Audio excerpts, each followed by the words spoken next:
sagardotetik anartza izburua, gero zubiko latalla dut, irugarreni Josemari Zubimendi, azken froga bat jarri dietenen, baso bakarra nola zerbidatzen zuten, ari begiratu diete, ze estilorekin bota duten, eta baita ere zenbat sagardo alferrik bota duten. Putzu pixka bat badago hemen, orduan ez dakit zerenaren errorik handiena, baina tira. Erabakia bintzat hartuta dauka epaimaia. Gozen, hirugarren saritik abiatzera.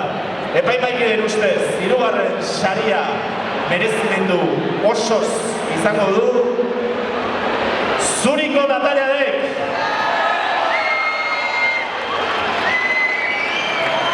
Apa Zuriko. Zurikorentzat kaja bat, sagardo, eta gazta ere bai, gazta ere hor izango da, non baina ez? Gaztik ez da, gero da. Seguro? Gero da gazta bai. Zuriko gaztik ez dago zuretzat, zerbitzutzu. Nahikoa, ederki. Bigarren saria epaimaikideen ustez, bi izen dauzkagu hemen, anartzara Josemari izen izango da bigarren honetan dagoena.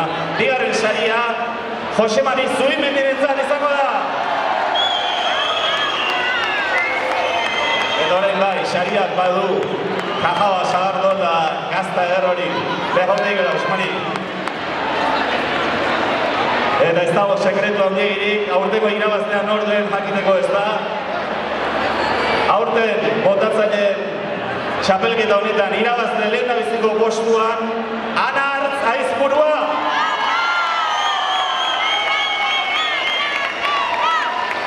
Txapela berentzat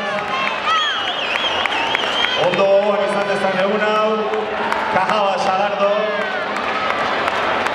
eta gazta honek dena eraman du lehendabiziko sariak hori zeukalako den dena.